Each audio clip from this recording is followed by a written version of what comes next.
Hello，大家好，欢迎来到 Ash 的 Witch。然后今天呢，我们给大家准备的题目呢是接下来你将会开发出什么样的天赋？那这个天赋呢，它其实可能更多的是关于灵性方面的，因为我们这个频道是关注大家的灵性成长的。当然，如果有别的信息出现的话，我也会诚实的告诉大家。那这呢就是我们今天的4个牌组供大家选择哈。那大家我们也可以看到上面我有放了4个小的花环在这边。如果大家会可能更被上面的花环吸引的话，那你就可以去选上面的花环。那如果你对下面的牌面更吸引的话呢，你可能就可以直接选下面的牌组。那当然，如果2个都很吸引你的话，就更合适了。那你也可以同时选2组牌。因为这是一个大众占卜，并没有办法就是固定的、精准的投放到每一个人的那个生活状态当中，所以可能如果有2组牌都吸引你的话，那2组牌当中可能都有你需要现在听到的信息。那也希望大家能够各取所需的听取解读当中的信息就好了。那接下来我给大家一些时间，大家可以静下心来认真的筛选一下这4套牌组。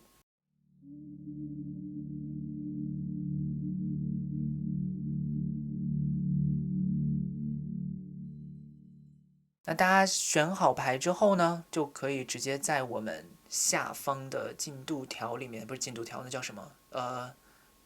描述区，对，展开，你就可以看到我们的那个时间戳，那你就可以直接跳到你选的那一组牌，听取我的解读啦。那我们就开始喽。好，选择第一组的朋友们，这个是你们选择的花环，它有一点点碎掉了，大家可以看一下。然后呢，这是你们选择的牌，它上面写的呢是 Brighton，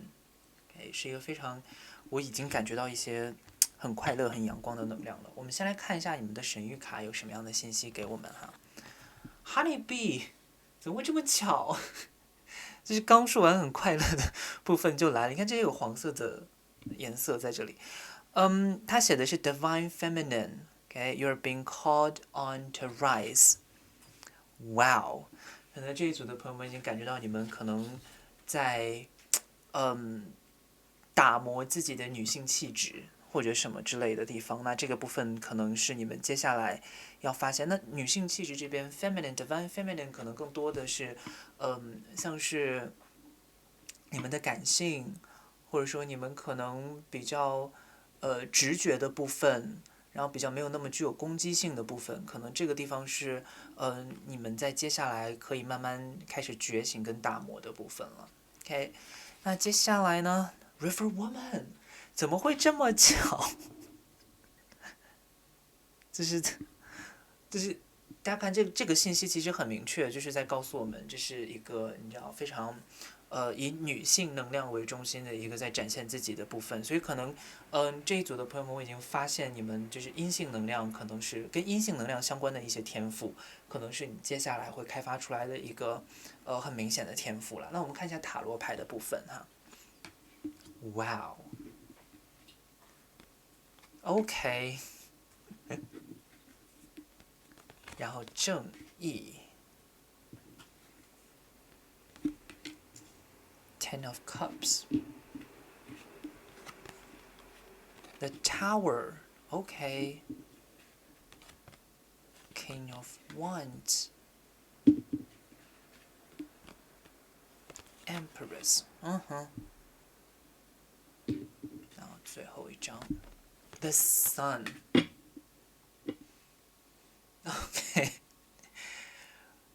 很令人激动的牌面，怎么会这么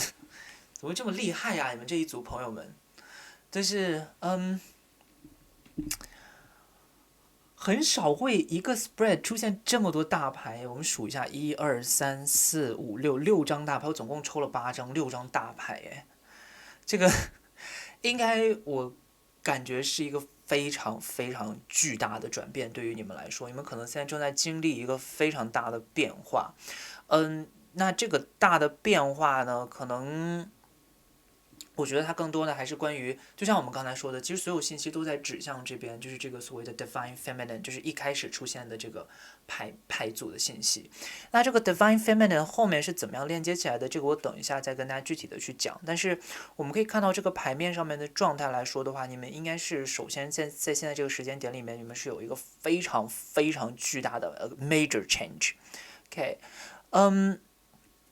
我们慢慢来看哈。首先，其实最抓住我注意力的是这张 Devil，因为还有这张 Tower 这两个部分，其实对于我来说，一般来说哈，我们在塔罗牌的一个牌阵里面，比如说，假如说你抽到了 Devil 或者你抽到了 Tower，你可能会觉得这是一个巨变。其实 Tower 也在告诉我们是巨变，包括出现这么多大牌，这真的是一个非常 major 的 change。嗯，可能会有一些比较负面的解读的方式，但是我其实完全没有在这个牌阵里面感觉到任何负面的信息，反而是让我觉得这个 devil 的部分，应该是你之前在你的生命当中，或者你自己对你自己认知当中，你自己身体里面的那一部分，让你一直很害怕的东西。然后你可能会发现，这个一直让你觉得很害怕的东西，它慢慢的开始爬出你心里面的那个阴影，然后开始出现在你的面前了。就比如说，可能你一直觉得你是一个非常，嗯，非常干练、非常干脆，然后非常果断，然后杀伐决断这种人。但是你心里面一直很害怕这种优柔寡断的部分，你心里面一直很害怕这种就是没有办法能够干脆的做好决定的这个部分，justice 对吧？没有办法很干脆的做好决定的这个部分，包括心里面藏着的部分嘛，hermit 对吧？所以可能你一开始都觉得你应该是一个这样的人，或者社会你也知道社会期待让你成为这样的一个人，就是成为一个非常干脆、非常清晰，然后做什么事情都框框分得很清楚的这种人，然后所有一切都是要以效率为中心去考虑的这样的人。但是，所以你一直其实很害怕自己心里面那一部分柔软的部分。我们看圣杯七，对吧？心里面非常柔软的那一部分，你自己非常多创意，然后非常多嗯 idea 非常柔软、非常包容、非常多元的想法。其实你心里面很多这种想法，但是你一直很害怕。然后这个想法其实就是你现在为什么 devil 会出现在这里的一个很重要的原因。所以接下来你要发生的这个巨大的转变，我个人觉得可能就是你要这盏灯，就是 Hermes 它在黑暗当中指引它方向的那盏灯会越来越亮。然后，如果要让这个你心里面隐藏的这个自己真的走出来的话，Tower 的力量，OK，就是你现在需要一个非常大的转变，而这个转变是体制性的转变，是结构性的转变。所以可能我觉得你们这一组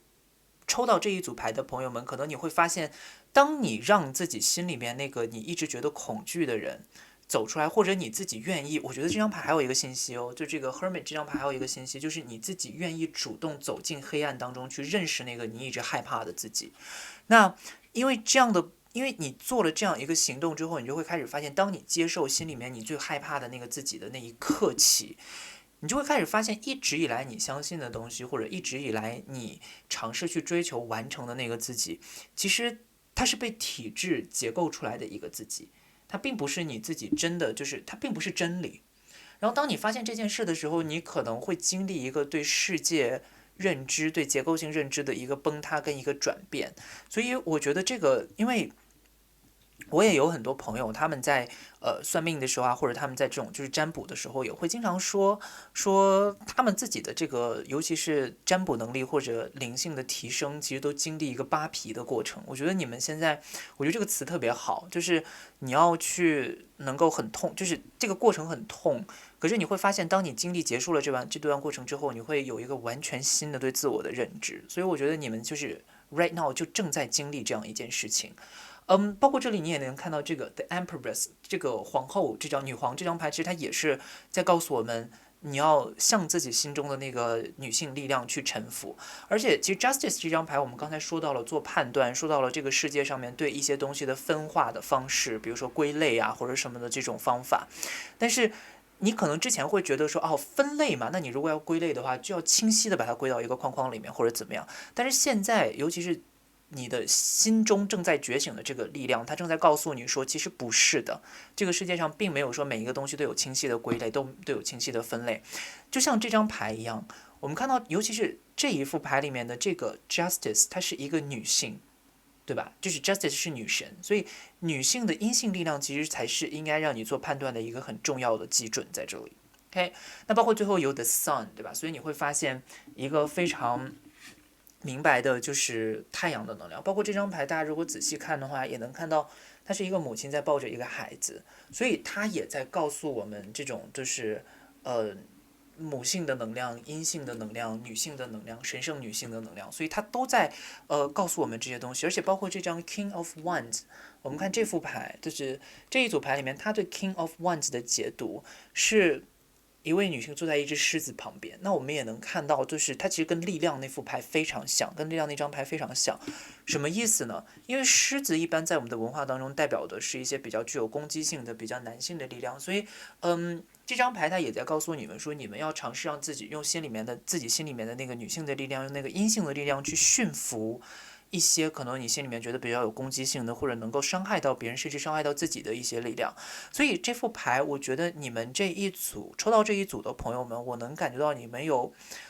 你们内心其实有非常强的这种。而且它是这个阴性力量已经不是单纯简单的阴性力量，而是神圣的阴性力量。所以，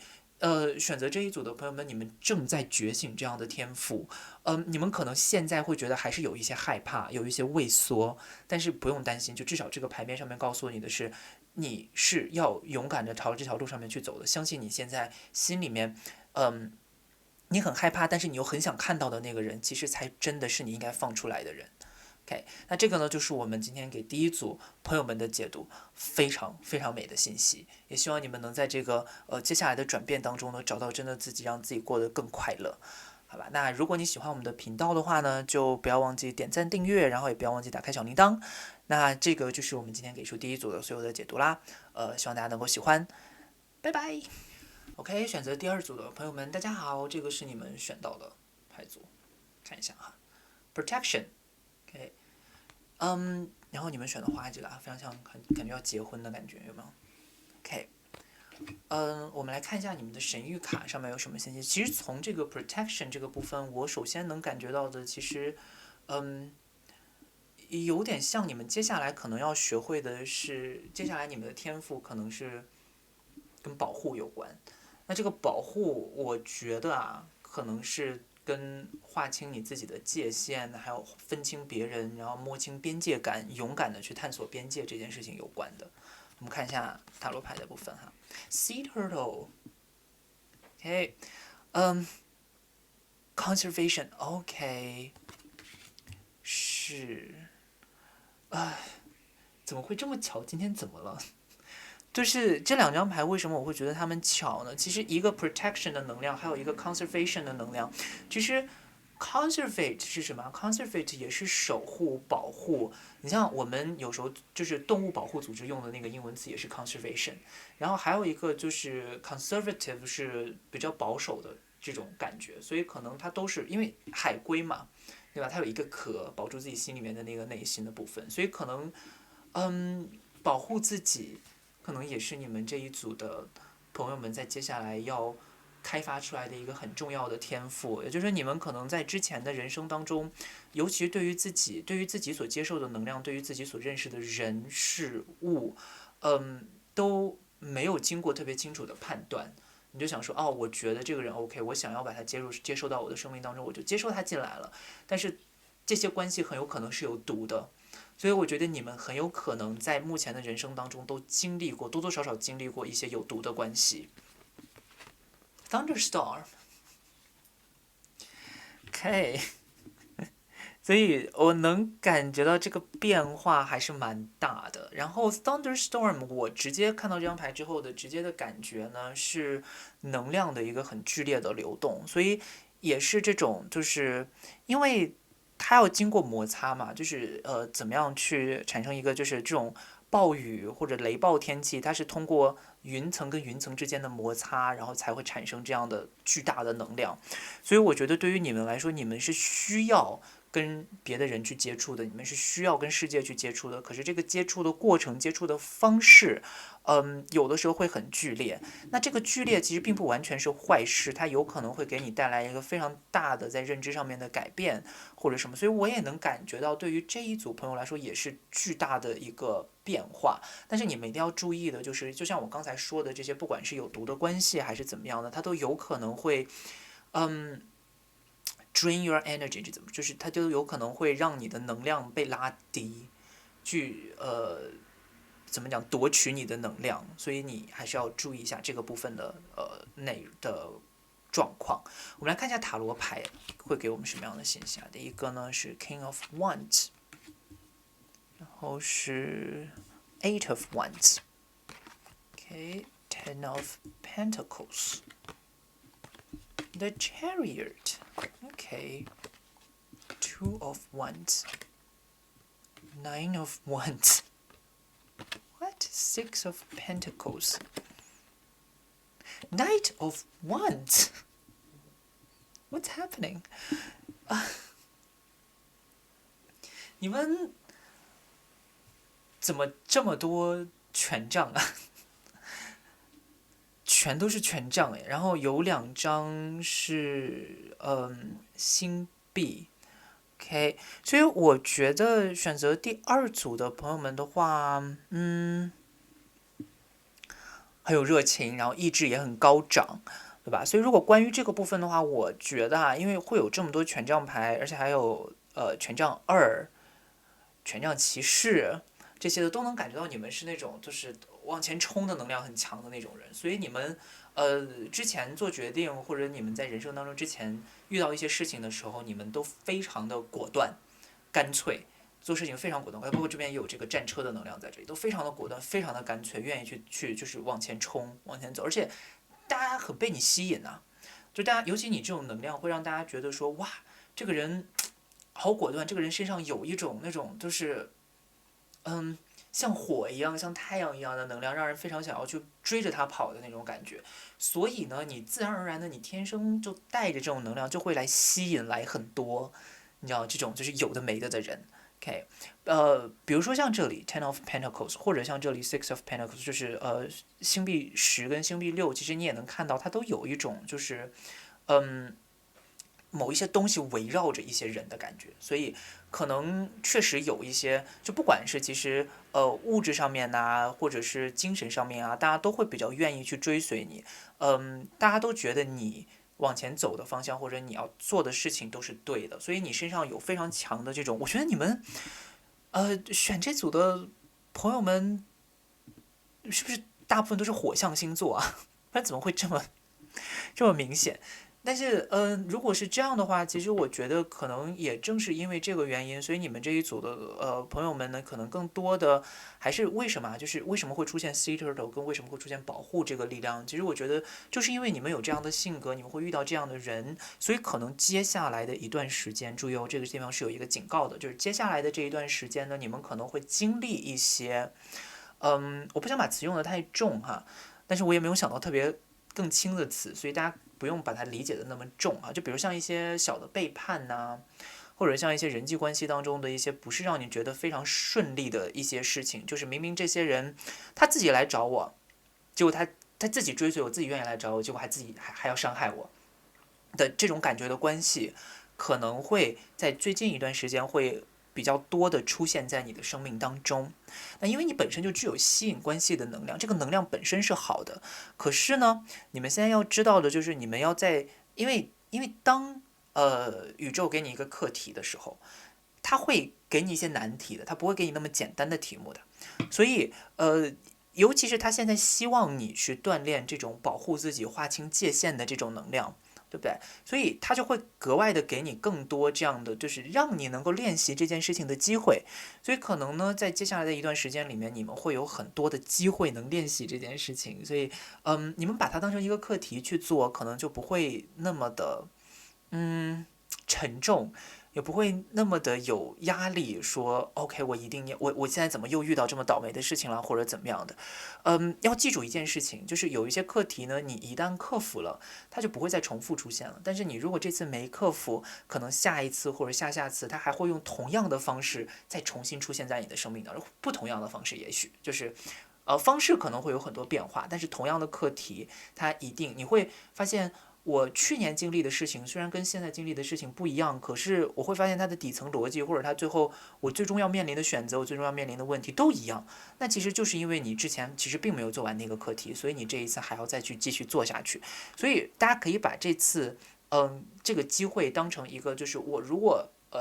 努力。也不能说努力吧，大家其实也没有必要完全都去努力哈。就如果我运气好，或者如果我刚好开窍了，能解决这个问题了，那它以后就不会出现在我的生命当中了。所以大家如果有这样的想法去做这件事情的话，可能能够做得更轻松一点，我是这样觉得的哈。所以这组同学、这组朋友，你们的能量可能更多的是在做决定上面。因为我发现，尤其有这个 thunderstorm，还有这个 chariot 这些，包括权杖国王，其实很多都显示你们在做决定上面比较随便，就是很快你就能立刻做下来一个决定，立刻就决定要做什么事，你就马上去做，就很有行动力的一组人。但是可能欠考虑有一些，所以会招来一些，还是刚才讲的，招来一些有毒的关系啊，招来一些不是非常好的人在你的生命当中。所以呢，借这个机会好好学习一下，怎么样去划清一个界限，怎么样去做出真的有理智的判断，就是多想一下，可能会更好一点哈。OK，那这个呢是我们今天选择第2组的朋友们，希望我的解读有帮助到你们。如果你喜欢我们的频道的话呢，不要忘记点赞、订阅，不要忘记打开小铃铛，不要错过我们每次的更新。那今天就是这样啦，谢谢大家的收看，拜拜。OK，选择第3组的朋友们，大家好，这个是你们选择的花环，还有你们选择的牌，上面写的是 abundance。OK，已经感觉到了很丰盛的能量哈，你们接下来要开发的天赋难道是挣钱吗？我们来看一下，神谕卡的信息哈 ，Other initiations，OK，是海塔，然后呢，你们的这个选的能量呢是要开始一件新的事情啊，新的开始 ，be open through this transitional time， 所以可能一个巨大的变化正在发生。那一般来说呢，当宇宙要给我们一个巨大的变化的时候，因为一般来说人会有一个惯性嘛，所以你在之前的生活状态当中，保持的一些习惯，保持的一些惯性，当它要产生变化的时候，你一定会有一种不适感。所以呢，可能这个也意味着，就是目前来说，我得到的信息是，我觉得这副牌可能大家选择这组的朋友们，可能也会在接下来的一段时间里面会感觉到一些各方面的不适，而且这个不适，因为我们看 Otter 这张牌，它是在水里面的嘛，所以像这种不适，它不是属于那种身体上面的不适或者怎么样，或者说你是很明确知道为什么会发生这样的事情的，而是有一些，就你知道，就是运气差，或者说你就是觉得说，哎，怎么这么倒霉？最近怎么这么多莫名其妙的事情，其实不该发生的，就它都会发生这种。OK，我们看一下剩下的这2组啊，分别是 You Are Sacred 跟 Forest Bathing。关于可能我个人觉得这2副牌更多的信息也是关于疗愈，然后关于回到大自然里面，然后怎么样去去让自己停下来，好好的吸收一下这些能量，这样的一个信息。所以一定要知道，你们这一组，我觉得能选第3组的人啊，多多少少可能也有一些通灵的能力，或者也有一些你知道，就是比较周围有很多灵体，或者说我们说周围说有很多东西在帮你，然后你们的显化能力其实也非常强，所以当你们遇到困难，或者当你们遇到我们刚才说的那些不适或者不舒适的状态的时候，你们要知道，其实它就是该发生的事情，而且它就是上面或者说宇宙要给你这样一个提醒，或者宇宙有人在帮着你的，你不会真的你不会真的倒霉到没有办法拯救，然后你也不会真的倒霉到说所有事情都会没有这件事情的。这些资源呐、你想要的东西啊，其实它从一开始永远 always 都在你身边，所以你不用担心这件事情，因为其实你周围有很多东西在帮你处理这些问题。OK，所以能让它发生的事情都不会有太坏的结果，其实它坏不到哪里去的，即便你现在在感觉到一些不适。OK，我们来看一下塔罗牌的信息哈。女祭司，宝剑手牌，星星，魔术师，真的假的？我们频道的观众都是什么人呢？为什么今天有事吗？你们？哇哦，又是女祭司，又是女祭司，2张女祭司，哎，天哪！哎，如果你是直接跳到第3组的话，我想跟你们说一下，因为选择第1组的朋友们呢，其实也出现了跟你们非常像的状况，就是我抽了8张牌，有6张都是大牌，你们也是哎。这对你们来说也是一个巨大的变化，所以当你们感觉到这个不适感的时候啊，你们也要非常清楚，就是这个不适感它也会来得非常的痛。OK， 所以你们不舒适的这个感觉，不快乐的这个感觉也会来得非常的痛，所以这个部分可能也是需要在这边跟你们传达一下的。首先，第一点，因为大牌很多，所以这对你们来说是一个 major change， 是一个非常巨大的转变，可能会影响到你们今后的人生走向，或者你们自己对世界的认知的转变。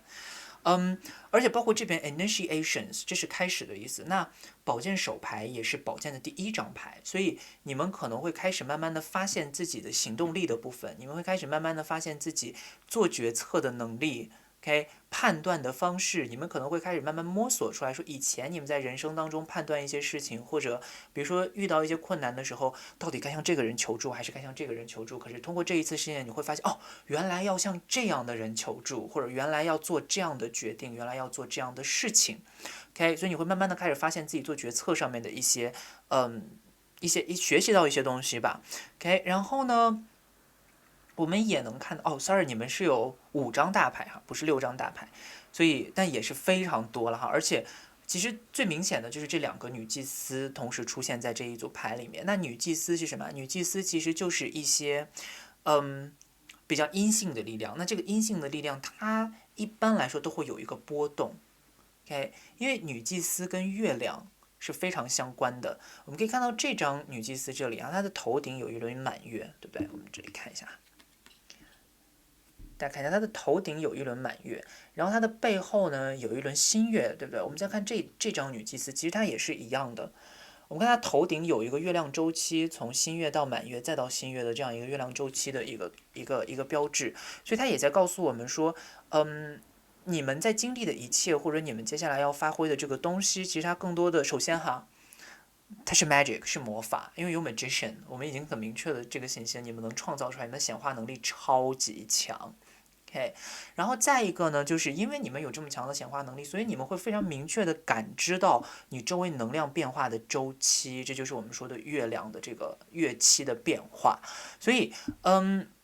什么时候满月，什么时候新月，然后你们现在经历的这些问题，它一定也都是周期性的。你只要摸索出你们现在在经历，或者你可以现在去回忆一下，想一下。自己曾经的人生当中有没有类似的事情，或者你人生当中的几个比较大的转变是怎么样发生的？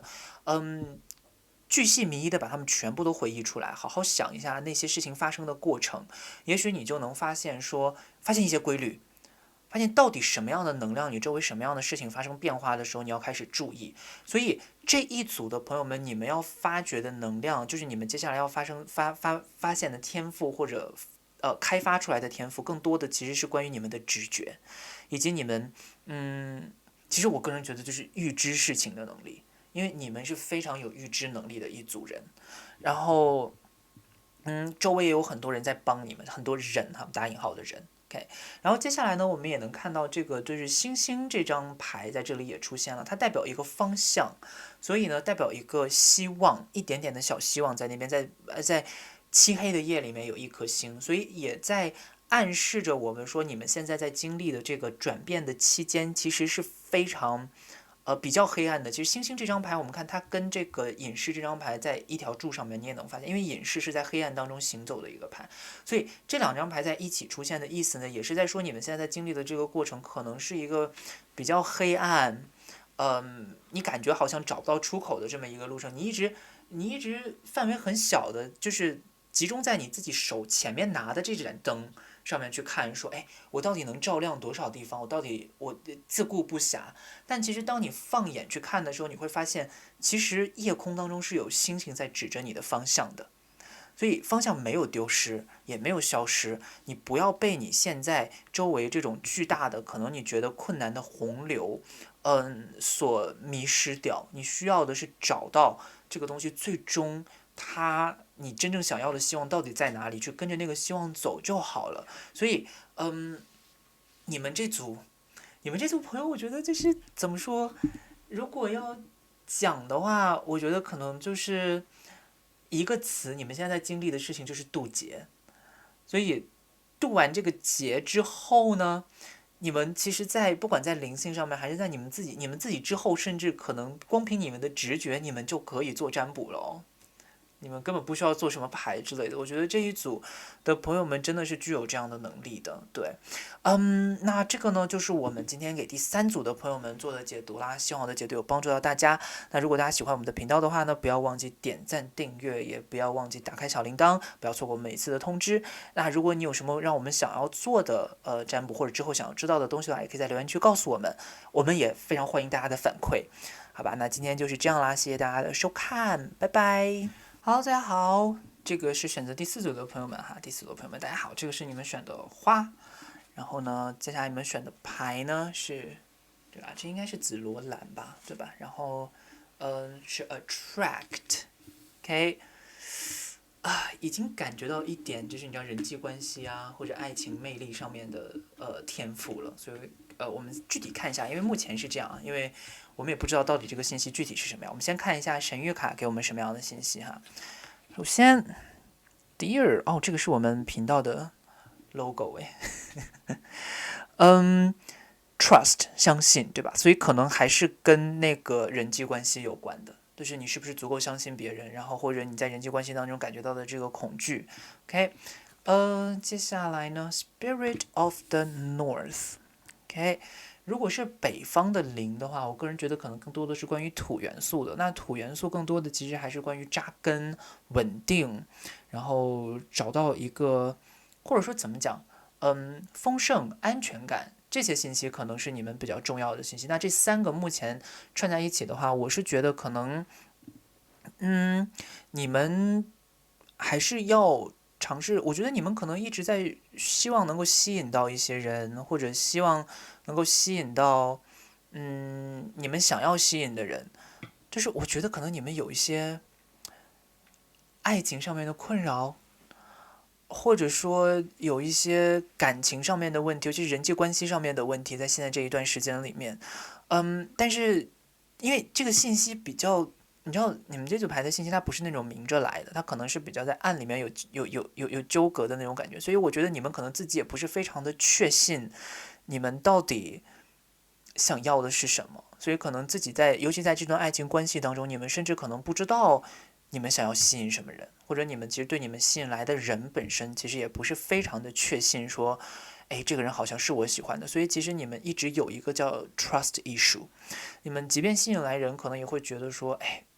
这个人到底是不是真的我想要，他是不是在背后藏着一些什么事情，藏着一些什么东西，这样，对，所以其实因为你们其实怎么讲呢？因为加上这张牌，就加上这个Spirit of the North 的话，我个人觉得你们其实还是蛮希望有一些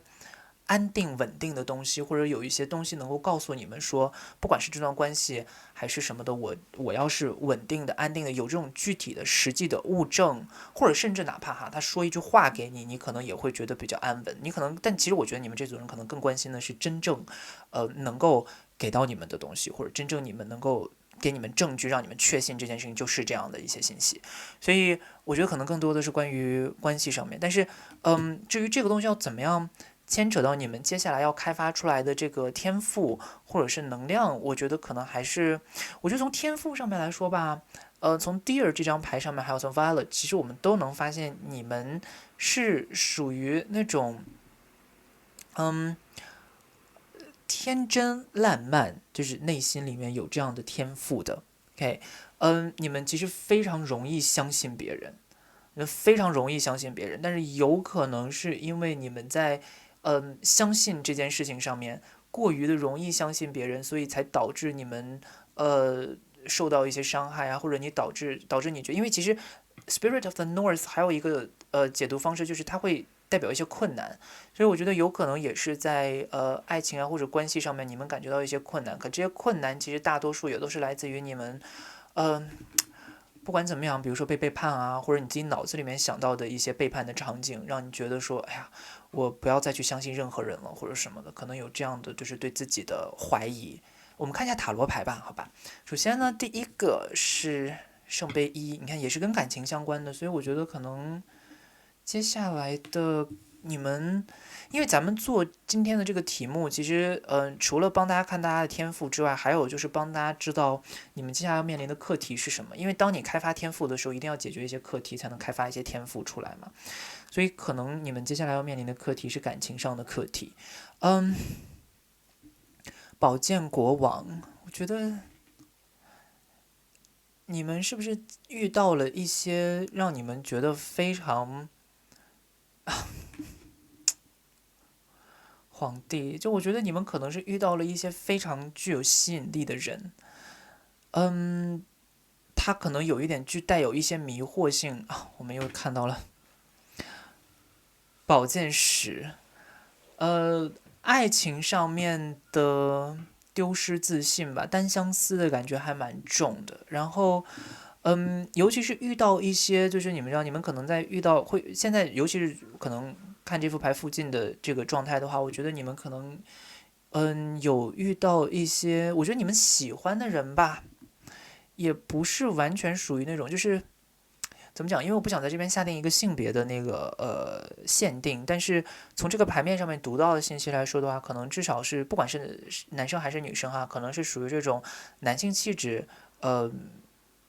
他不是属于那种就是完完全全非常强烈的男性气质，比如说大叔型或者什么，他可能更多的像是这种年轻男性的感觉。嗯，介于男性跟女性气质之间偏男性气质一点点的这么一个人，可能他在吸引你，然后你对这个人非常的感兴趣，你非常喜欢他，呃，但是因为你自己心里面对这个人的所谓的，就是其实也不是你对这个人的 trust issue，而是你自己本身的 trust 的问题，就是你自己你会拿之前人生当中的经历来去类比跟类推这一次关系。所以，比如说你之前遇到过一些不够自信的状态啊，或者不够相信自己、不够相信对方的状态的话，或者最后那个事情成真了，你可能也会拿它覆盖在这一次的事情上面，说如果发现了这些迹象，那这个人一定他就是有背叛，或者他一定就是不喜欢我。就是我觉得可能你会在自己脑内解决这些问题，其实并没有真的跟他们去确定一些嗯实际的信息，这也是这张牌要给我们的内容哈。然后我们再看一下剩下的塔罗牌，Three of Wands、Six of Swords、Nine of Swords，Ten of Cups。OK，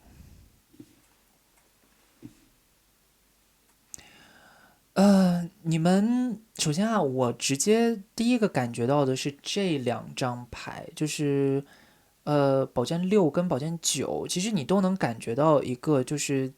剑刺在你身上的感觉，剑刺在你心里的感觉，所以受伤是肯定的，也就是这一组的朋友们，你们一定是背负着很多伤痛，或者背负着很多想法，想要宝剑六也是一样，想要离开一个地方嘛，对吧？在看这个地方想要走，但是我觉得可能呃但是我又有一个信息，刚才得到一个信息是觉得可能也不完全是关于爱情跟关于感情上面的，因为这个事情比较复杂，包括你们的这个神谕卡部分给到的信息也比较复杂，所以我觉得也许哈，我个人感觉这个信息可能更多的应该像是爱情为主，但是很多其他部分的东西它在影响你对爱情的判断。跟你对爱情的一些想法上面，因为这组信息比较多，所以我想在呃帮你们看一下别的信息，看看有没有什么补充的信息，帮我们能够更清晰一下这个结果的。OK，我们看一下选择第四组的朋友们有没有什么新的信息给到我们。宝剑国王，你们就是我觉得这个人呐、就是刚刚说的这个人，在你们心里真的占了非常大的一个比例，尤其是最近这段时间啊，纠结非常纠结啊。宝剑皇后。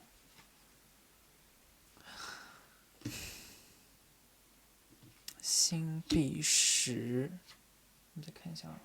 星币9。OK，家庭来的压力可能对于你们来说也蛮大的一个，就是影响你们现在的这个状态。因为我在帮大家看的是现在的这两个，就是宝剑的这两个状态。因为其实对于我来说，从你们整个的牌面上面来说的话，宝剑部分的这两张宝剑牌的这个。能量对我来说可能是最具有刺痛性的。可能如果你们现在在经历一些压力、经历一些痛苦的情绪的话，可能大多数是出现在这两张牌上。所以我想看一下这两张牌的背后原因到底是什么。那最后我就发现，其实可能是，我觉得可能跟刚才的爱情的关系是有关的。那最后出现了，宝剑皇后，我觉得是什么呢？可能就是你自己在你的判断上面，你可能一开始想要说。当你有一个想法说，我觉得这段关系不好，我想要切断这段关系的时候，你想说，哎，那我要不要行动？但是当你在行动的时候，你又犹豫，然后你一犹豫，你又觉得说，哎呀，都怪我自己没有好好去真的切断这段关系，所以这段关系才弄得现在就是要死不活的，很痛苦。所以你可能会有这种感觉，就是一直通过这个东西来怀疑自己啊，或者加大自己心里面的这个 trust issue。然后后面这两个啊，尤其是星币10这里，我其实觉得非常明确的一个信息就是，可能你们的家庭，就是你的原生家庭给你一些压力。我觉得可能选择这一组的朋友们，在一定程度上面也是在从至少经济上面是依赖于原生家庭的。所以可能这部分不稳定的状况呢，也让你们觉得有一些。尤其在感情上面可能会反映出呈现在你的感情的状况里面，对，所以他没有办法给你带来真正的安全感。你们可能需要真正自己去做一些事情，自己去做一些能够给你们带来收入的，或者能够有明确的目标的事情，可能才能真的让你们找到这个安全感。而找到这个安全感，对于你们来说其实是非常非常重要的。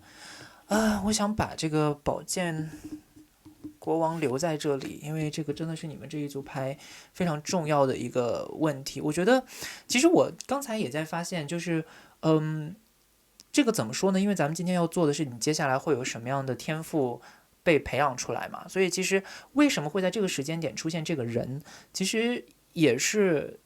它不是一个巧合，它其实是一个比较必然的事情，它是让你能够在这个过程当中去学习跟体会你一直以来在感情上面，在处理爱情上面，尤其我觉得你们的问题可能是跟感情跟金钱都关系比较大的。这两个东西上面，可能你们要怎么样去学习，把它平衡掉，把它做得更好。要说发展出什么非常大的天赋的话，我个人倒觉得，其实你们这一组牌的天赋倒不像前面几组，因为前面有几组的天赋是非常的明确，它就是灵性上的天赋。但你们这组接下来要发展的天赋，可能换一个说法，可能是因为你们这一组之前其实已经经历过一些灵性天赋的开发了，所以到现在你们要面临的是怎么样把这些东西实体化。就是你们要面临的是一个非常入世的问题，要么是人际关系，要么是金钱，对吧？然后处理这些东西上面要怎么样能够去尝试去相信别人，因为爱情其实跟交易是一样的嘛，所以我觉得这个也是为什么就是，爱情问题啊、人际关系问题跟金钱问题不断的在出现在这组牌里面的一个很重要的观点，就是我给别人付出多少，我能交换回来多少。你们其实非常注重交换这件事情，但是，如果没有不是一个能让你们有足够安全感、让你们足够信任的关系的话，你们其实是不敢去交换的，或者你们是，交换一旦出错，反而会加重你们心里面的那个不信任感。所以可能这个部分是你们要去在接下来的这一段时间里面要去开发，跟好好的去学习的部分啊，就是稍微可能需要大家在，这个皮可能还要再扒一阵子，可能才可以。对，但关键问题其实我觉得呈现出来是这个人嘛，但它并不代表说就一定所有问题都出在这一个人身上，它只是一个表征。对，所以你们也不用太在乎这个人他到底喜不喜欢你，或者到底愿不愿意跟你做生意，不用纠结在这个问题上面。OK，可能更多的是要去探究一些你们自己心里面的问题，尤其是这个部分，我觉得可能还是要找到一个安全感跟归属感，对于你们来说是很重要的一个课题，在现在的这个阶段里面。OK，那这组朋友可能就不是像我们前面几组一样很明确的有一个发展天赋的方向啦，但是也给了大家一些建议，就接下来你们可能会面临什么样的课题。OK，那如果大家觉得我们今天的占卜有帮助到你们的话呢，就不要忘记点赞、订阅，也不要忘记打开小铃铛。如果有什么反馈的话，也非常欢迎大家写在我们的那个留言区告诉我们哈。那今天就这样啦，谢谢大家的收看，拜拜。